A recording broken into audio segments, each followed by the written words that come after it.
அனைவருக்கும் வணக்கம். சிம்ம ராசிக்காரர்களுக்கு இனிமேல் தான் மெயின் பிக்சரே என்று சொல்லக்கூடிய வகையில் 15/4/2024 முதல் குருவின் ஆட்டம் ஆரம்பம் என்று அதிரடியாக எந்தெந்த விஷயங்கள்ல மாற்றம் ஏற்பட போகிறது. சுக்கிரனின் ஆட்சி வீடான ரிஷபராசியில் குரு அமர்வதால் சிம்ம ராசிக்காரர்களுக்கு எப்பேற்பட்ட மாற்றம் ஏற்படுகிறது. சிம்ம ராசிக்காரர்களை பொறுத்த வரைக்கும் 9 சஞ்சரிக்கக்கூடிய குரு 10ஆம் இடம் ஆகிய ஜீவனஸ்தானத்தில் நுழைகிறாருங்க. இது சற்று சாதகமற்ற அமைப்பாக இருந்தாலும் கூட பெரிய அளவிற்கு சிரமம் இல்லை என்பதை நிச்சயமாக உறுதிப்படுத்துகிறார். ஏனென்றால் 5 மற்றும் 8ஆம் இடத்தின் அதிபதியாக பார்க்கப்படுகிறாருங்க. பூர்வ புண்ணியாதிபதியும் அஷ்டமாதிபதியுமாக இருக்கக்கூடிய குரு பகவான் மிகவும் வலுவாக இந்த தருணத்தில் அபரிவிதமான மாற்றத்தை ஏற்படுத்தி கொடுக்கக்கூடிய வகையில் மிக வலுவாக கர்மஸ்தானம், ஜீவனஸ்தானம், தொழில் ஸ்தானம் என்று சொல்லக்கூடிய 10 நுழைவதால் சில தடுமாற்றங்கள் இருக்கலாம். பொதுவாக குரு 10 இருந்தால் வற்றாத குளமும் வற்றும் என்பது போல் சில நிகழ்வுகள் நடைபெறுவதற்கான வாய்ப்பு உள்ளது என்று சொல்லப்படுகிறது. ஆனால் அது தசாபதிகள் வலுவாக இல்லை என்றால் மட்டும்தான். என்றால் குரு முழு சுபகிரகமாகவும் தோஷமற்றவருமாகவும் இருக்கிறாருங்க. எனவே குரு சஞ்சரிக்கக்கூடிய இடம் சற்று சாதகமற்று இருந்தாலும் கூட அவருடைய சுப பார்வையின் காரணமாக நிச்சயமாக அபரிவிதமான மாற்றங்கள் உருவாகும். அதிலும் குறிப்பாக 2, 4, 6 ஆகிய இடங்களை மிகவும் வலுவாக பார்க்கிறாருங்க. எனவே அதிரடியான மாற்றம் நிச்சயமாக குரு ஆடும் ஆட்டத்தினால் சிம்மராசிக்காரர்களுக்கு ஏற்படுவதற்கான வாய்ப்பு உருவாகிறது. பொதுவாக குருவை பொறுத்த வரைக்கும் நவ கிரகங்களிலே தோஷமற்றவரும் அதீத நன்மையை நேர்வழியில் அள்ளி கொடுக்கக்கூடிய தன்னிகரற்ற கிரகமாக செயல்படுபவர் தான் குரு.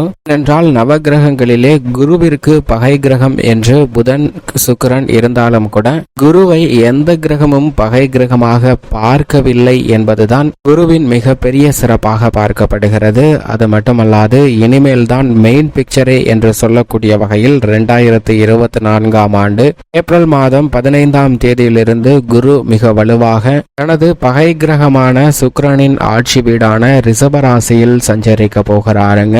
எனவே இனிமேல் தான் குருவின் ஆட்டம் ஆரம்பம் என்று சொல்லக்கூடிய வகையில் பல அதிரடியான திருப்பங்களை சந்திப்பதற்கான வாய்ப்பு நிச்சயமாக உருவாகிறது. பொதுவாகவே குரு ரிஷபராசியில் சஞ்சரிப்பது அவ்வளவு சாதகமான ஒரு அமைப்பாக பார்க்க முடியாது. ஏனென்றால் தனது பார்வையில் சுக்கிரனை பகை கிரகமாக பார்க்கிறாருங்க.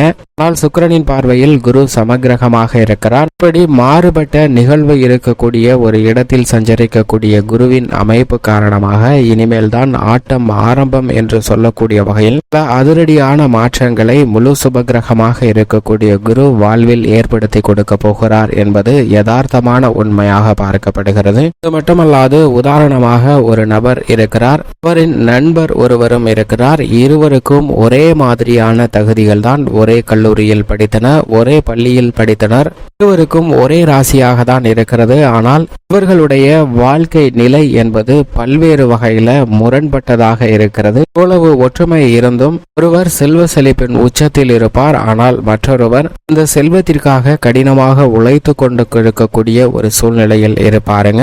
இதற்கு காரணம் என்னவென்று பார்க்கும்போது நம்மளுடைய கர்ம பலன் அதற்கு பதிலாக இருக்கிறது. ஆனால் அதே சமயம் முழு சுபகிரகமாக இருக்கக்கூடிய குரு சாதகமாக தன்னுடைய அமைப்பில் சஞ்சரிக்கும் போது, சஞ்சார அமைப்பை வலுப்படுத்தும் போது நிச்சயமாக தங்களுடைய வாழ்வில் ஏற்படக்கூடிய பல்வேறு வகையான இன்னல்களை குறைத்து நல்ல பலனை பெறுவதற்கான வாய்ப்பை நிச்சயமாக ஏற்படுத்தி கொடுக்க போகிறார். இந்த குருவின் சுக்கிரனுடைய ஆட்சி வீட்டின் ஆட்டம் என்பது பல்வேறு வகையில மிக சிறந்த மாறுதலை ஏற்படுத்தி கொடுக்கக்கூடிய ஒரு வாய்ப்பாக நிச்சயமாக அமையும் என்பதில் சந்தேகமே இல்லை. தனது நட்பு கிரகமாக இருக்கக்கூடிய செவ்வாயின் ஆட்சி வீடான மேசராசியில் அதிவிரைவாக பல அதிரடியான மாற்றங்களை ஏற்படுத்தி கொடுக்கக்கூடிய அமைப்பில் சஞ்சரித்த குரு சுக்கிரனின் ஆட்சி வீடான ரிஷபராசிக்குள் நுழைவதால் எதிர்பாராத நல்ல பல மாற்றங்கள் நிச்சயமாக ஏற்படுங்க. ஏனென்றால் நவ கிரகங்களிலே குருவின் சஞ்சார அமைப்பு மட்டுமல்ல, அவரின் சுப பார்வையும் தங்களுடைய வாழ்வில் மிகப்பெரிய மாற்றத்தை ஏற்படுத்தி கொடுக்கக்கூடிய ஒன்றாக அமைகிறது என்பதுதான் யதார்த்தமான உண்மையாக பார்க்கப்படுகிறது. எனவேதான் குரு பார்க்கின் கோடி நன்மை என்பார்கள். அப்படிப்பட்ட குருவினுடைய பார்வை நிச்சயமாக 2 சமநிலையில் இருந்த நண்பர்களின் வாழ்வில் மட்டத்தில் பண வசதியில் மிகவும் குறைவான நிலையில் உள்ளவருடைய குறைபாடுகள் உள்ள இடத்தில் படும்போது அவை அனைத்தும் சாதகமாக மாறி அவரை விட உச்சத்தில் பண வளர்ச்சி பெறுவதற்கான வாய்ப்பும் செல்வ செழிப்பை அதிகரிப்பதற்கான யோகத்தையும் நிச்சயமாக ஏற்படுத்தி கொடுப்பார். ஆனால் இவை அனைத்தும் காற்றை சீற்று போன்று திடீர் அதிர்ஷ்டத்தால் நிச்சயமாக உருவாகாதுங்க. ஏனென்றால் குறுக்கு வழியிலோ அல்லது தவறான வழியிலோ சேர்க்கக்கூடிய செல்வம் நிலைக்காது என்பதை குரு உறுதிப்படுத்துகிறாருங்க. குரு வலுவாக இருக்கும்போது அனைத்து வகையான செல்வ செழிப்புகளையும் நேர்வழியில் உங்களுடைய வாழ்நாள் இறுதி வரை அனுபவிப்பதற்கான வாய்ப்பையும் நிச்சயமாக ஏற்படுத்தி கொடுக்கிறாருங்க. நவகிரகங்களிலே நேர்வழியில் செல்வ செழிப்பை அள்ளி கொடுக்கக்கூடிய குரு என்பது யதார்த்தமான உண்மையாக பார்க்கப்படுகிறது. எனவே உங்களுடைய கடின உழைப்பிற்கு நிச்சயமாக நல்ல பலனை நிறைந்து கொடுக்கிறார் என்பதில் சந்தேகமே இல்லைங்க. மட்டுமல்லாது குருவின் பார்வையில் சூரியன், சந்திரன், செவ்வாய் போன்ற கிரக நிலைகள் நட்பு கிரகங்களாக பார்க்கப்படுகின்றன. இதில் சூரியனும் செவ்வாயும் குருவை நட்பு கிரகமாக பார்க்கின்றனர். ஆனால் சந்திரன் சமகிரகமாக பார்க்கிறாருங்க. குருவின் பார்வையில் சனி, ராகு, கேது போன்ற கிரக நிலைகள் சமகிரகமாக பார்க்கப்படுகின்றன. இந்த கிரக நிலைகளின் பார்வையிலும் குரு சமகிரகமாக தான் பார்க்கப்படுகிறார். ஆனால் புதனையும் சுக்கிரனையும் பகை கிரகமாக பார்க்கிறாருங்க. புதன் மற்றும் சுக்கிரனை குரு பார்க்கிறாருங்க. இருந்தாலும் கூட புதன் மற்றும் சுக்கிரனின் பார்வையில் குரு சமகிரகமாக பார்க்கப்படுகிறார். எனவேதான் நவகிரகங்களிலே பகை கிரகம் இல்லாத ஒரு கிரகம் என்றால் அது நிச்சயமாக குரு மட்டும்தான். எனவேதான் அவருடைய பெயர்ச்சியானது மற்ற கிரகங்களை விட மிகவும் உன்னிப்பாகவும் கவனிப்பாகவும் பார்க்க வேண்டிய ஒன்றாக உள்ளது. என்றால் நவ கிரகங்களுமே மிகவும் சாதகமற்ற ஒரு அமைப்பில் குருவை தவிர மாறி சஞ்சரித்தாலும் இந்த 8 கிரக நிலைகளும் சாதகமற்ற ஒரு அமைப்பில் இருந்தாலும் குரு மட்டும் மிக வலுவாக நன்மை தரக்கூடிய அமைப்பில் சஞ்சரித்தார் என்றால் நிச்சயமாக அனைத்து விதமான சிரமங்களையும் தவிடுபடியாக்கி விடுவாருங்க. எந்த கிரகங்களால் ஏற்படக்கூடிய பாதிப்புகளையும் குறைத்து வாழ்வில் மகிழ்ச்சியும் இன்பமும் சுவிச்சமும் நிறைந்து கிடைப்பதற்கான வாய்ப்பை ஏற்படுத்தி கொடுப்பவர் நிச்சயமாக குரு மட்டும்தான். எனவேதான் வானியல் அரசன் என்றும் சொல்லப்படுகிறாருங்க. நவ கிரகங்களுக்கு மிக சிறந்த கிரகமாக பார்க்கப்படக்கூடியவராகவும் இருப்பவர் நிச்சயமாக குரு பகவான் மட்டும்தான். அவர் இந்த தருணத்தில் மிகவும் வலுவாக ரிஷபராசியில் அமர்வதால் அவருடைய ஆட்டம் பல்வேறு வகையில நன்மை நிறைந்தவையாக குடும்பம், தொழில், கலைத்துறை, அரசியல் துறை என அனைத்திலும் நிறைந்து கிடைப்பதற்கான வாய்ப்பு உருவாகிறது. ஏனென்றால் இந்த குரு பகவானை பொறுத்த வரைக்கும் இந்த துறையில் மட்டும்தான் தனது ஆதிக்கம் உள்ளது என்று சொல்லிவிட முடியாது. ஏனென்றால் குரு பகவான் அனைத்து விதமான துறைகளிலும் அனைத்து விதமான பணிகளிலும் மனித வாழ்வில் ஒவ்வொரு நொடியிலும் மிகப்பெரிய மாற்றத்தை ஏற்படுத்தி கொடுக்கக்கூடிய சக்தி வாய்ந்தவராக பார்க்கப்படுகிறாருங்க. அவருடைய உச்ச வீடாக கடகராசியும் நீச்ச வீடாக மகர ராசியும் பார்க்கப்படுகிறது. உச்சம் பெறும்போது அபரிவிதமான நன்மை, அதிர்ஷ்ட யோகங்கள் நிறைந்து கிடைக்கும். இன்னும் 2 ஆண்டுகள்ல உச்சம் பெற போகிறாருங்க. எனவே அதற்கு முன்னதாக அல்லது பகை கிரகங்களின் வீட்டில் சஞ்சரிப்பதால் அதற்கு அடித்தளமிடக்கூடிய வகையில் நிச்சயமாக மிகப்பெரிய மாறுதலை ஏற்படுத்தி கொடுப்பார். ஏனென்றால் குரு பகவான் நீச்சம் அடையும் போதுதான் வலுவிழந்து இருப்பாருங்க. ஆனால் அதுபோன்ற நிகழ்வு பகை கிரகத்தில் இருந்தாலும் ஏற்படாது. ஏனென்றால் அவருடைய ஆட்டம் என்பது சற்று கூடுதலாகவே இருக்கும். அவை நன்மையை ஏற்படுத்துவதாக அமையும். எனவே இந்த தருணத்தில் மிக சிறந்த மாறுதலை சந்திப்பதற்கான வாய்ப்பு நிச்சயமாக உருவாகிறது என்பதில் சந்தேகமே இல்லை.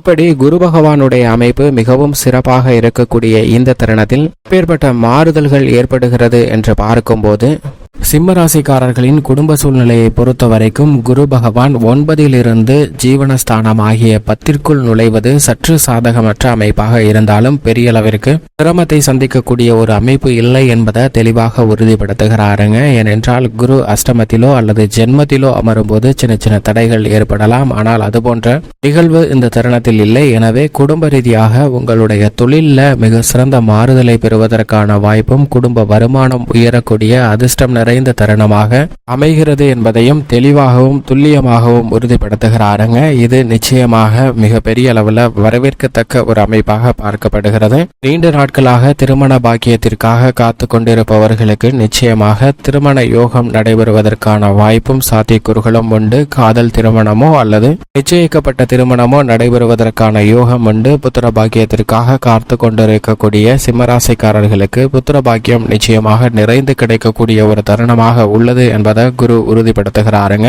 இது மட்டுமல்லாது குடும்ப வருமானத்தை உயர்த்துவதற்கான வாய்ப்பை நிச்சயமாக பல வழிகளில் உருவாக்கி கொடுக்கிறார். ஜீவனஸ்தானமாகிய 10 சஞ்சரிக்கக்கூடிய குரு பகவான் இந்த தருணத்தில் சற்று கடினமாக உழைக்க வேண்டிய ஒரு சூழ்நிலை ஏற்பட்டாலும் கூட உங்களது கடின உழைப்பிற்கு நல்ல பலன் நிறைந்து கிடைக்குங்க. புதிதாக நிலம், வீடு, வாகனம் வாங்குவதற்கான வாய்ப்புகளும் மிக சிறப்பாக உண்டு என்பதை தெளிவாக உறுதிப்படுத்துகிறாருங்க குரு. ஏனென்றால் குருவின் சுப பார்வை மிகவும் அபரிவிதமாக தனஸ்தானம், சுகஸ்தானம் மற்றும் ரூணரோக சத்ருஸ்தானம் ஆகிய இடங்கள்ல கிடைக்கிறதுங்க. அதிலும் குறிப்பாக 5ஆம் பார்வையாக 2ஆம் இடமான தனஸ்தானத்தை பார்ப்பதால் பொருளாதார ரீதியான சிக்கல்கள் விலகும். குடும்பத்தில் நல்ல மகிழ்ச்சிகரமான சுப நிகழ்வுகள் நினைத்ததை விட மிக சிறப்பாக செய்வதற்கான யோகம் உண்டு. தொழில்துறை, வியாபாரத்துறையில் கொடுக்கல் வாங்கல் உள்ளிட்ட பல பிரச்சனைகள் இருந்த ஒரு சூழ்நிலையில் நல்லதொரு மாற்றத்தை சந்திப்பதற்கான வாய்ப்பு சிம்மராசிக்காரர்களுக்கு உண்டு. தைரியத்துடனும் துணிச்சலுடனும் நிதி சார்ந்த விஷயங்களை சிறப்பாக கையாளக்கூடிய யோகம் நிறைந்த ஒரு தருணமாக சிம்மராசிக்காரர்களுக்கு பார்க்கப்படுகிறது. உத்தியோக ரீதியாக நிரந்தர வேலை வாய்ப்பு கிடைப்பதற்கான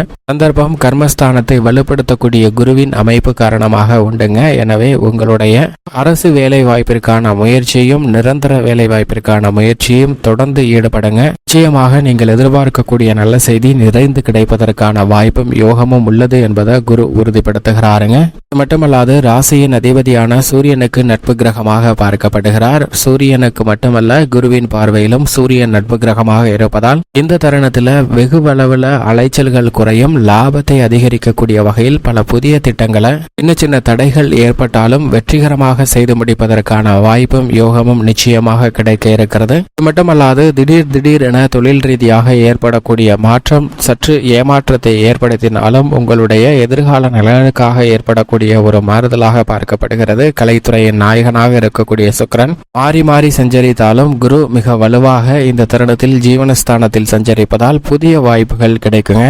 புதிய வாய்ப்புகள் கிடைப்பதோடு மட்டுமல்லாது புகழ்பெற்ற நிறுவனங்களுடன் ஒப்பந்தம் செய்து பணியாற்றக்கூடிய யோகமும் கலைத்துறையினருக்கு உண்டு.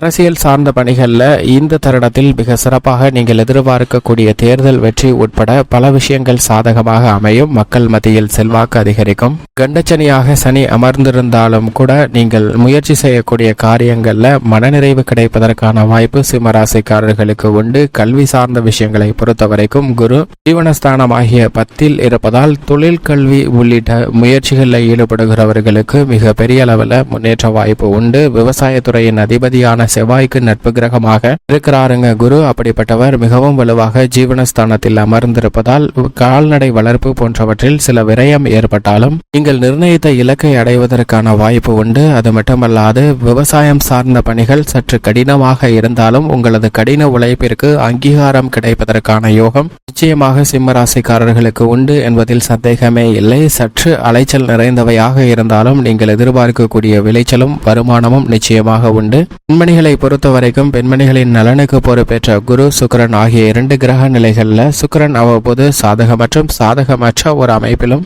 மாறி மாறி சஞ்சரித்தாலும் கூட குரு ஜீவனஸ்தானத்தில் சஞ்சரிப்பதால் பெண்மணிகள் திட்டமிடக்கூடிய தொழில் ரீதியான காரியங்கள்ல மிகப்பெரிய அளவில் வெற்றி வாய்ப்பு உண்டு. மேலும் இந்த தருணத்தை மிக சிறந்த மகிழ்ச்சிகரமான தருணமாக மாற்றிக்கொள்வதற்கு நிச்சயமாக வாரத்தில் வியாழக்கிழமை விரதம் இருந்து அருகாமையில் உள்ள குரு பகவான் ஆலயம் சென்று தீபமேற்றி வழிபாடு செய்யுங்கள். என்றால் அவருக்கு பிடித்த பசுவிற்கு உணவளியுங்கள். நல்ல பலன் நிறைந்து கிடைக்கும் சிம்மராசிக்காரர்களுக்கு.